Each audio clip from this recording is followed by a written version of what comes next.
Neoliberalism and its implications. So, the policies of neoliberalism is the process whereby a handful of private interests, the elite, are permitted to, and rich, are permitted to control as much as possible of social life to maximize profits. So that would be large corporations, the political powers to be, and the very rich. This is not an indigenous phenomenon, so it is not something that was practiced by the people that were originally in Mexico. It was something that the Spaniards practiced that the Spaniards brought along with them. So it's an alien system that was actually imposed upon the indigenous population. So now, due to neoliberalism, there's a ratio of people living below the poverty line increases. There's an increase in inequalities between the rich and the poor. And there is no distinction between the market economy and the market society. So when you think of liberalism, you think of, practices that make sure that the masses of society are taken care of, and the less fortunate are given are given equal opportunity to be just as successful as the next. But neoliberalism takes that to another step where it's the thought process of thinking that these things are taking place. So there's only market society, market culture, market ethics, market values. So everything is seen in terms of market, which is actually referring to the individual interests and profit of those who are in the business of making money. So everything is based on, with this neoliberalism, how much money can be made? How can we control this money making machine or economy? Well, you do that through society, culture, ethics, and values. And we see that in American society where a lot of things are monetized. The way you think of um, the way you think of yourself, everything that's around you has something to do with making money. Advertisements on TV, the radio, everywhere you turn, even Facebook, Instagram, everything is about making money. So when that happens, we tend to lose sight of uh, what's important to individual interests, society's best interests, and even the market's best interests, really. Your ethics are compromised, your morals are compromised, and everything becomes commodified. So everything is a commodity. How you dress, what you think of other people has something to do with money.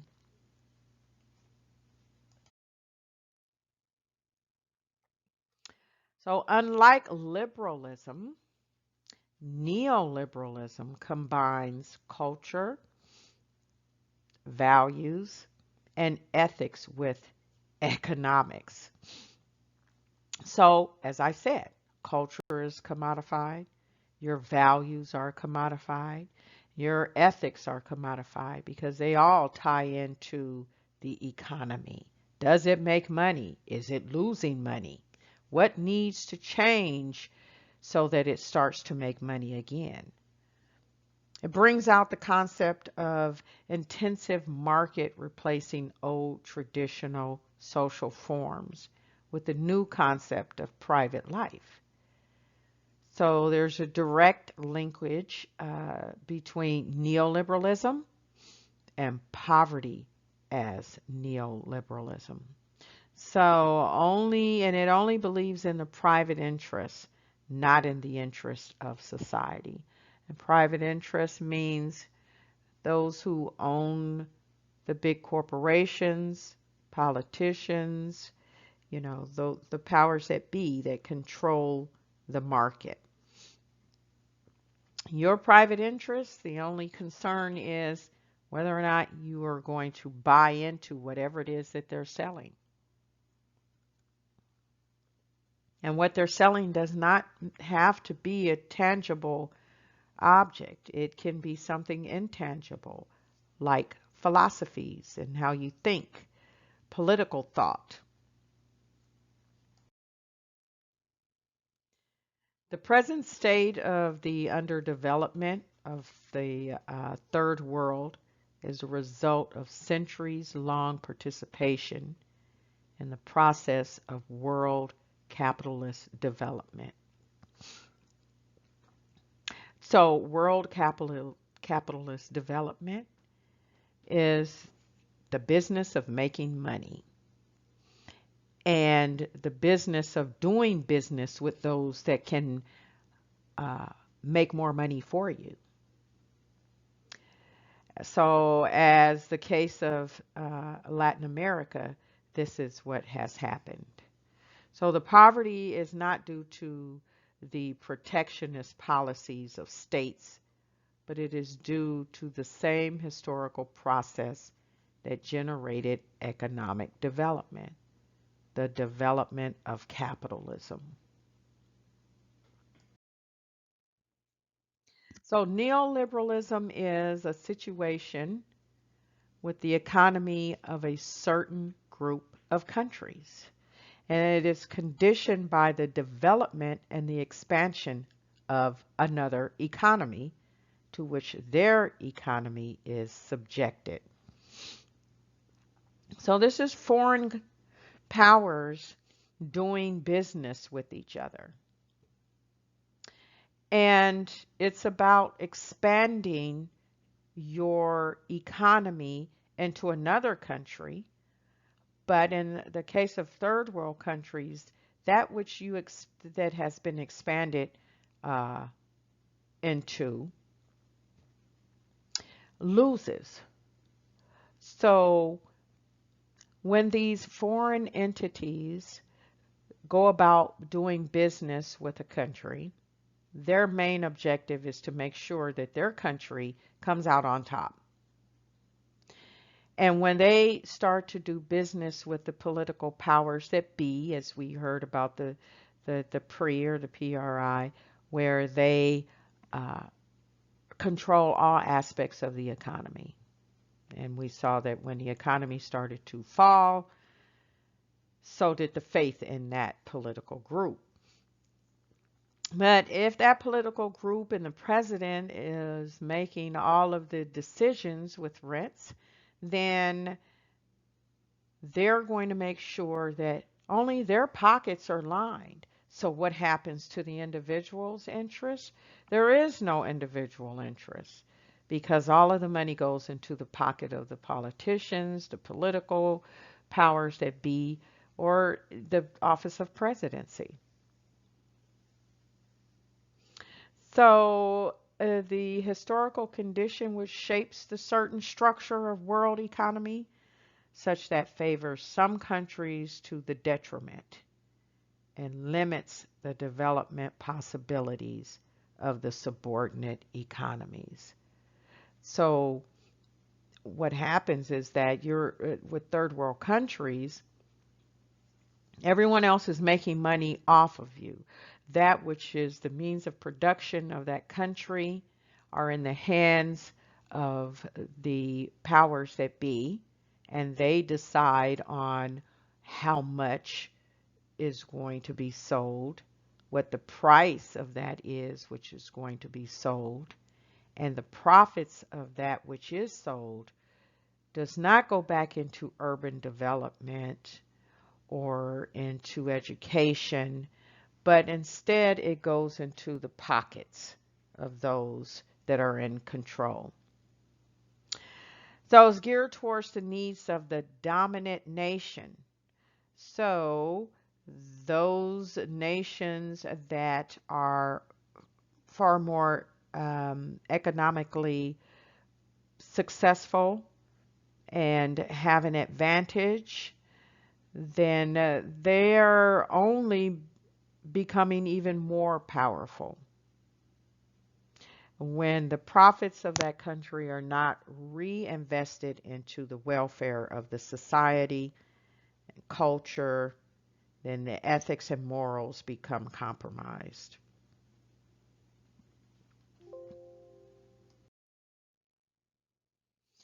So the development of capitalism leads to the emergence of semi-peripheral countries.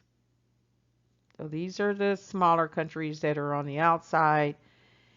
The larger, more successful dominant countries, which are referred to as hegemons, they make the rules. They set the pace, and the smaller countries have to play by their rules. And we'll get to why and how that happens.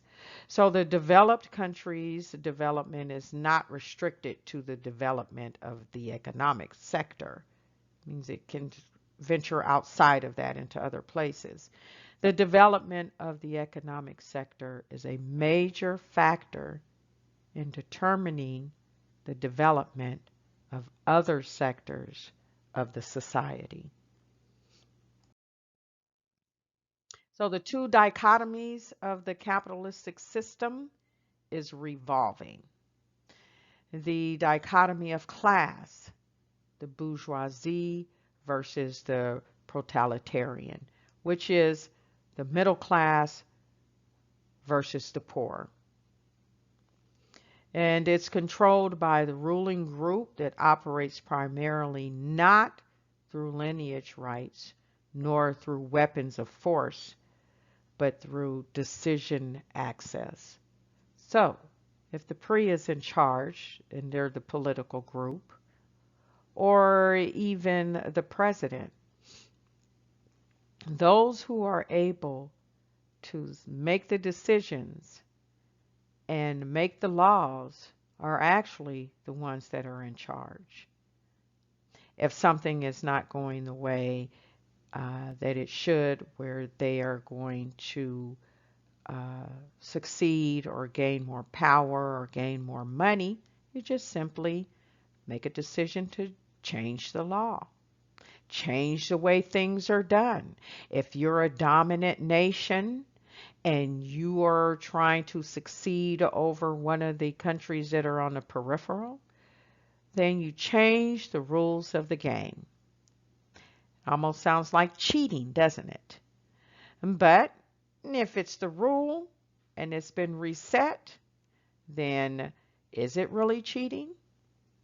But only those that have the power can change these rules.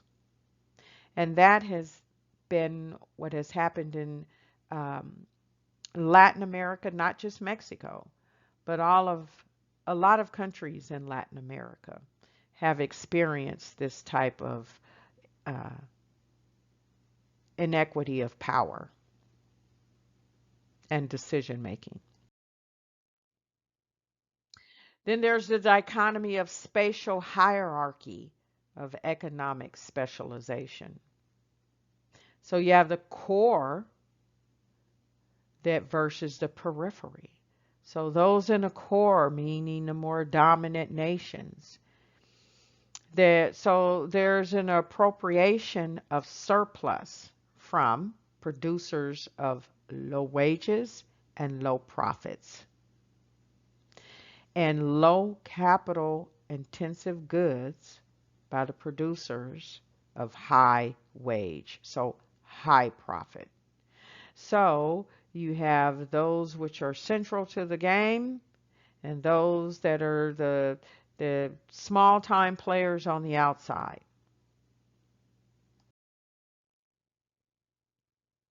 The peripheral states gained political independence. Then the political imperialism has become replaced by the economic imperialism for the effective control of the periphery by the core.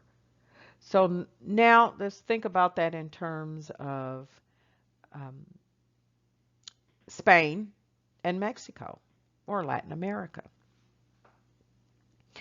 So in the beginning, Spain came in and colonized Mexico. And they did that for all intensive purposes of gaining more resources. It was about money. It was not about how they wanted to really spread their culture, but they used their culture and assimilation to control. And once in control, then you have control of another resource. And most land masses have some sort of resource. So this political imperialism, where you go out and colonize, has now turned into economic imperialism, where now when a country comes in, they're not concerned with what your laws are, who your political parties are, who your president is. It's all about whether or not they can conquer you and your economy. So prior to or during Cortez's colonization for the crown of Mexico, it was about taking control and gaining power so that at some point eventually they would have control over the resources. Now it's not about whether or not someone can take you and assimilate you or acculturate you into their culture. Now it's about whether or not they can get their hands on the resources of your peripheral country.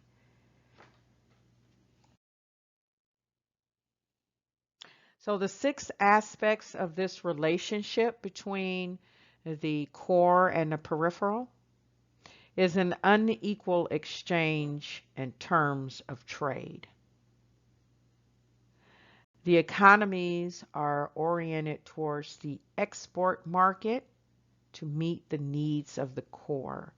So these more dominant nations have needs.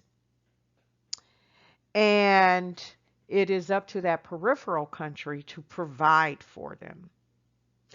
So resources are taken out of this peripheral country. And of course, when resources are taken out, they're sold. But the profits are not going to the community or the people that have actually produced these exported goods, but instead to the political parties and the pockets of the politicians. So it's like the United States, and let's say the United States needs, we need clothing manufactured. Well, we know there's very little clothing manufactured in the United States these days. So that means that they have to outsource that to another country. That would be a peripheral country. And just for the sake of giving examples, we'll say China. So China makes and produces these clothing, and then they send it to the United States. Well, now China has, instead of lining the pockets of the politicians, they reinvested in their country and people. So now China is a core nation. But there are other peripherals where that is not the case. Some of the much smaller countries, that we get resources from. And it does not, like I say, have to be tangible. Some other countries offer customer services and things like that. So a core country can get extremely cheap services for little or nothing. And this money, of course, is the amount of money that they are spending in these peripheral countries is so low, if any is even reinvested back into the country. It's not enough to bring that country out of a third world status. So it's a never-ending cycle that they're stuck in. So if you have a rich source of oil, as they do in Venezuela, and you sell that oil to, let's say, the United States, and the money that the United States pays Venezuela, the money lines the pockets of the politicians as opposed to reinvesting in the progress and urbanization of the country. So the second aspect of this relationship is foreign assistance, aid. And this is where the demise of a lot of third world countries where they get caught in a trick bag. So the concept of aid was initially humanitarian, right? You think, oh, we need help. Well, let's send over some food. Let's send over clothing, whatever it is that this country may need and its people. We're going to answer that need. So it initially starts off as a humanitarian effort. One, at least in posture, meaning that's what it appears to look like. However, that humanitarian aid is inhumane in nature. It is an effective tool used by the core to maintain their hegemony, meaning their power and their position at the top. So transnational corporations, we have the TNC, which is transnational corporations, and then the MNCs, multinational corporations. And they're influential organizations which link the core or dominant nations with the periphery or third world countries. These firms dominate the economy scene in those countries, those peripheral countries. And the form of their activities maintains the core's periphery structure. So they're in essence making money off of the third world countries or those that are on a periphery, either through gaining access to their production or using their ability for production for the good of that core country.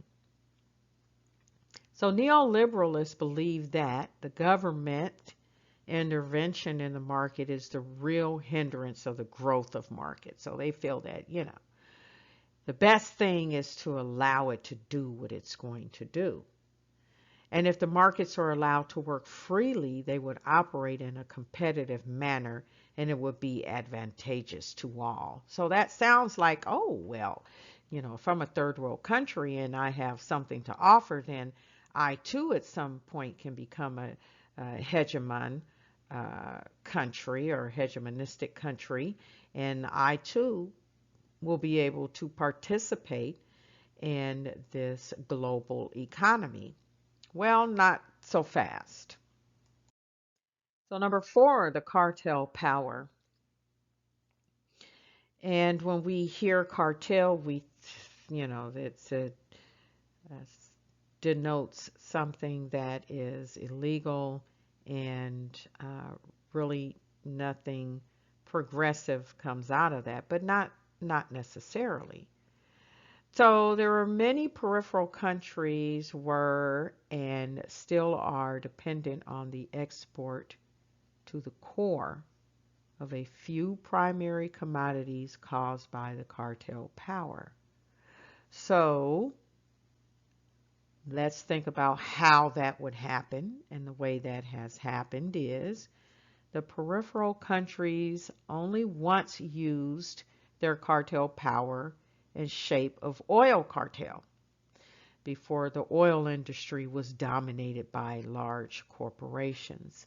So we could kind of think of the cartel as oil barons. And when we think about, oil production in the United States at the turn of the century. And so they were major players in that, made it happen, for the country, which is a positive thing, you know. But what happens is the cores who have more power and experience step in, make deals with whichever political party or president is in power, and now the oil cartels are suppressed and larger corporations begin to take over that particular resource. And that puts the cartel in a position where now they have to find something else to sell to make money and bring money into the country. And sometimes those commodities are not legal. So, number 5, debt repayment is another thing that has uh, caused a lot of angst. So, the problem with debt is it started in the 1970s and 80s in Mexico, and the banks in the core under the guidance of the World Bank. So, there is this one bank that controls all of the money, or it's a financial institution that handles financial global economic affairs. So, under the guidance of the World Bank and the International Money Fund, and what is this International Money Fund? Well, the IMF. It is an international organization, just as the World Bank is, but it is actually headquarters in Washington, D.C. There are 189 countries that are a part of this organization, and it promotes global and monetary cooperation with these countries. And it is there for these countries to attain financial stability, help with international trade, encourage high employment and sustainable economic growth, reduce poverty around the world, and it depends on the World Bank for some of its funds.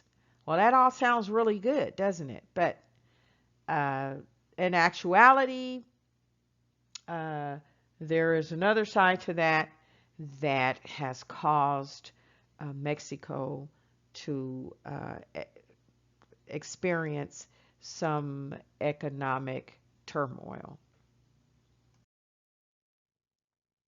So this IMF and World Bank, what it did and how it caused some economic upheaval is it lent money to many peripheral countries, Mexico being one of them, and some of the other Latin American countries. And they lent money in order to finance development. So you say, well, we need to develop our country, especially in some of the Central American countries, and other countries outside of Latin America as well. But so the World Bank says, you guys are doing so bad. We're going to lend you some money so that you can get on your feet and you'll be able to, focus on urbanization and jobs and building up your economy with jobs and mass production to bring funds into the country. And at the time, the interest rates were low when this happened. And the prices of primary commodities were relatively high. So sounds good, right? Good deal? Well, the crunch came in the late 1970s when the interest rates increased as high as 21%. So if you have a low interest rate um, and a recession hits, which is what happens, then there can be some problems. So the interest rate increased to 21%. So if you started off with an interest rate which is at 5%, and that's a manageable payment that you can make to the bank. But once it goes up to 21%, that's a considerable increase. And so many countries were stranded with reduced income and high debt payments. So servicing of debt payment is the major problem for the debtor countries. So between 1983 and 1990, the developing countries paid $150.5 billion to service the loans, a sum thus representing a net capital transfer to wealthy countries. So they collected on this. So the result was the debt crisis. And they could no longer pay back the debt. So what happens in that case and which is what happened with quite a few countries, when the World Bank loans you this money, and it sounds really good, you can have a few things that can happen. So you're a president, and for all intensive purposes, you want to do good with this money that you've borrowed and rebuild the country, invest it in your people and the progress of your country and your economy. And then the interest rate goes up and you can no longer pay. The other scenario is that maybe you are president and you borrow this money, and it happens a lot in Africa. In African countries, the president gets this money, lines his pocket, and the people never see the money. Well, now we have the case where the interest rate goes up, you can't make your payments, and usually part of that promissory note that you've signed with the World Bank, symbolically speaking. So this note that you've signed, which would be like a promissory note, says that if you can't make your payments, in some cases the World Bank says, we're going to take over your country because you can't handle your finances. It's like filing bankruptcy and the court takes over your money. And it says, we're going to pay your debtors and we're going to do this and we're going to do that. So the World Bank comes in, and who's in charge of the World Bank? All these other larger hegemons. And now these hegemons are in control of these third world countries. And they continue to take whatever they can take out of that country. So in essence, the peripheral country loses its control over its economy. Number 6, militarism is the use of the military or the number of wars that have been reduced at the present, but the right to wage war against any state is solely possessed by the developing country. So let's say you forfeit on this money that you've borrowed. Now the World Bank and whatever this peripheral core country is that may be in control of your assets, now they're in control of your military. And your right to wage war against that country is no longer obtainable because you are no longer in control of your own country. So that means that anyone can come in and do as they like. So the military cartels help to fulfill the aims of the hegemon. Or the hegemony. So these hegemonistic countries that are in control also control the military. And if you say go in and get your people under control, that's exactly what they have to do. So the policies of neoliberalism are not designed to create or cater to the needs of the poor masses of poor states. In fact, these policies have only one aim, an example, to nurture capitalism at the expense of already underprivileged people of the poor states. The analogies between neoliberalism and neocolonialism are their undemocratic nature and hegemonic designs. So, ironically, the proponents of neoliberalism have democratic form of government. However, their practices are extremely undemocratic.